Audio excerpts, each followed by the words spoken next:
વિદ્યાર્થી મિત્રો, શબ્દોમાં આગળ વધીએ તો પહેલો શબ્દ એના પછી આજ માટેનો પહેલો શબ્દ આવે છે આવક.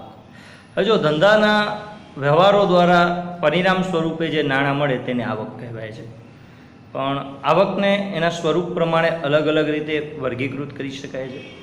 કેટલીક આવકો એવી છે કે જે નિયમિત સ્વરૂપે મળતી હોય છે અને કેટલીક આવકો એવી છે કે જે નિયમિત સ્વરૂપે મળતી નથી.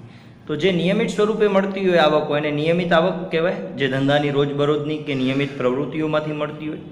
દાખલા તરીકે આપણે જોવા જઈએ તો એનામાં મુખ્ય છે આપણી વેચાણની આવક છે, કમિશનની આવક છે, ડિવિડન્ડની આવક છે. આ નિયમિત સ્વરૂપે મળતી આવક છે કે જે ધંધાની પ્રવૃત્તિઓમાં અને વારંવાર અથવા નિયમિત સ્વરૂપે મળતી હોય છે.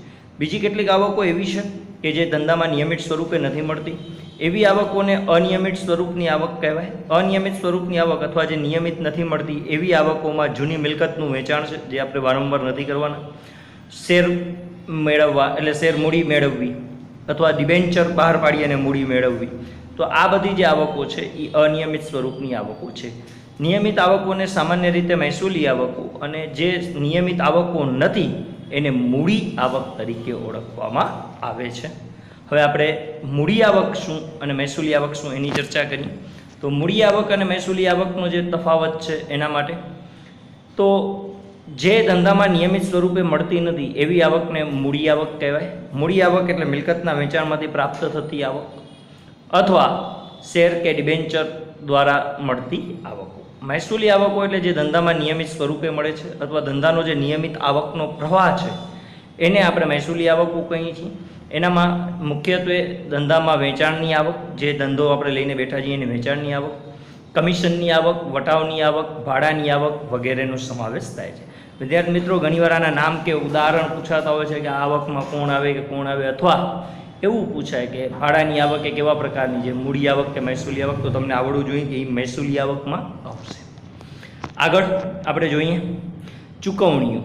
હવે ચૂકવણીઓ જે છે એનામાં તો ધંધા દ્વારા કરવામાં આવેલ વ્યવહારોના પરિણામ સ્વરૂપે જ્યારે નાણાં ચૂકવવામાં આવે તેને આપણે જાવક તરીકે ઓળખીએ છીએ.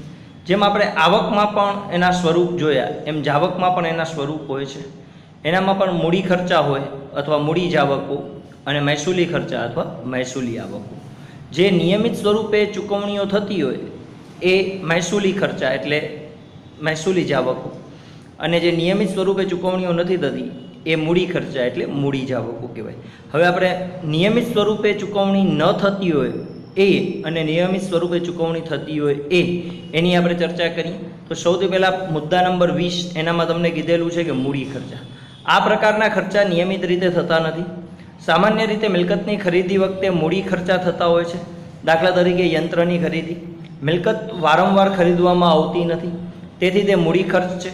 ડિબેન્ચરના નાણાં પરત કરવામાં આવે તો તે પણ મૂડી ખર્ચ છે. ડિબેન્ચર એટલે એક પ્રકારની લોન છે, એમ અત્યારે તમે સમજી લો, અને નિશ્ચિત મુદતના અંતે આપણે એના નાણાં પરત કરવાના હોય છે. પણ એ બધી જે છે એ મૂડી ખર્ચાઓ છે અથવા મૂડી જાવક છે.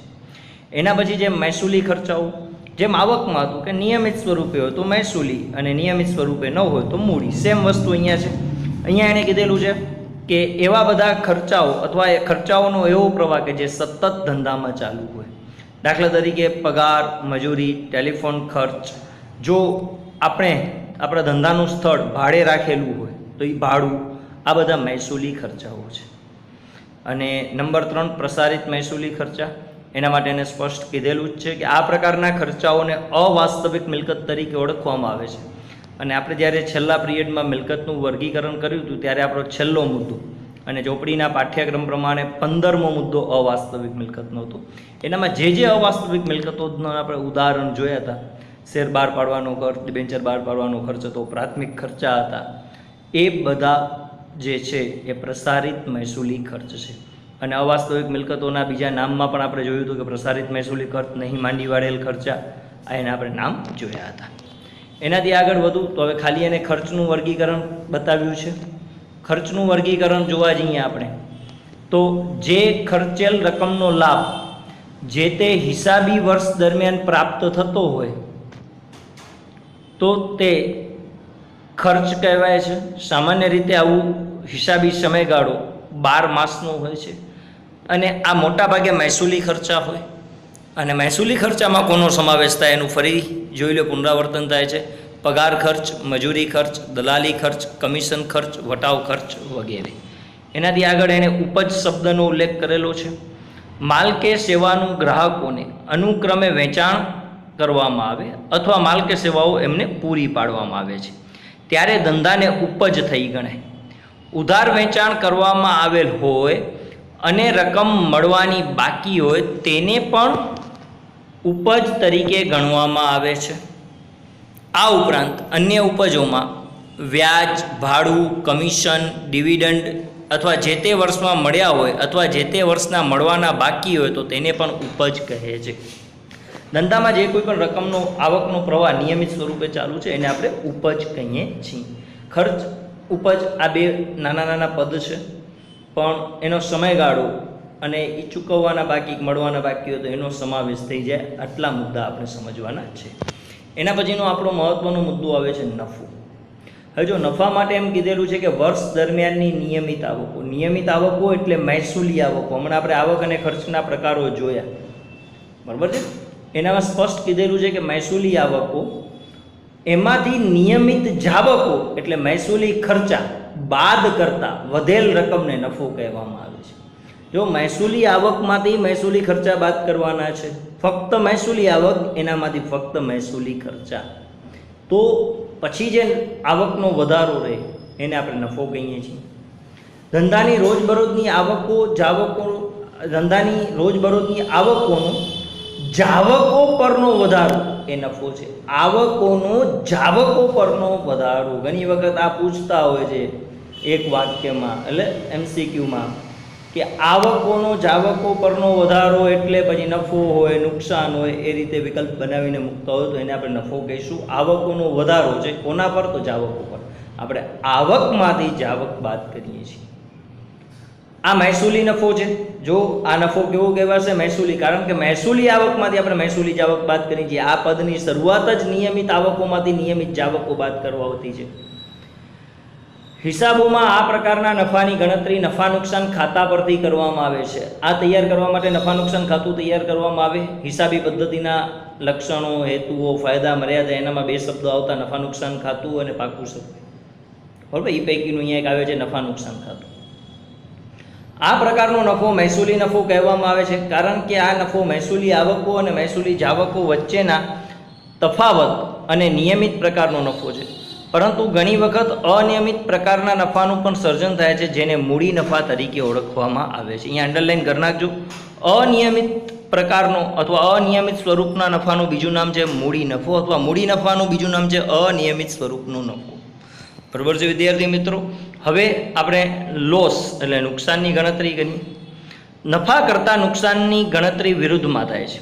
વર્ષ દરમિયાનની નિયમિત જાવકોમાંથી નિયમિત આવકો બાદ કરતા તફાવતની રકમને નુકસાન કહે છે. આને મહેસૂલી નુકસાન પણ કહેવાય. વ્યવહારમાં નુકસાન માટે ખોટ શબ્દ પ્રચલિત છે. સામાન્ય રીતે એના માટે શબ્દ પ્રચલિત છે ખોટ. હવે જો આવકો વધુ હોય તો નફો થાય અને જાવકો વધુ હોય તો નુકસાન થાય. એટલે એને જો કીધેલું છે કે નુકસાનની ગણતરી નફા કરતાં ઉલટી કરવામાં આવે છે. આવકમાંથી જાવક બાદ કરો તો એ નફો થયો, કારણ કે આવક વધુ હશે. પહેલું પદ મોટું માઇનસ કરો છો, બીજું પદ નાનું. હવે અહીંયા નુકસાન કરવાનું છે, નુકસાન પદ છે એટલે શું થશે કે જાવકો વધુ હશે ને આવકો ઓછી હશે. તો એને જો શબ્દ જે બનાવ્યું છે વાક્ય એ જ કીધું છે કે જાવકોમાંથી આવકો બાદ કરવા. બાકી એ જ મહેસૂલી જાવકોમાંથી મહેસૂલી આવક બાદ કરીએ છીએ એટલે આ મહેસૂલી પ્રકારનું નુકસાન કહેવાય. પણ સામાન્ય રીતે આ પ્રકારના નુકસાન માટે આપણે નુકસાન શબ્દનો પ્રયોગ નહીં કરીએ, ખોટ શબ્દનો પ્રયોગ કરશું. કારણ કે નુકસાનમાં બીજા પણ ઘણા બધા પ્રકારના નુકસાનો આવી શકે છે અને એની ચર્ચા જોઈને નીચે કરેલી છે. નુકસાનના અન્ય પ્રકારોમાં કોઈ પણ પ્રકારની પ્રવૃત્તિ કર્યા વગર પણ નુકસાન ઉદ્ભવે છે. આવક જાવક કર્યા વગર પણ નુકસાન ઉદ્ભવી શકે. તમને એમ થાય કે સાહેબ એ કેમ શક્ય બને? તો આપણે બનાવીએ જો.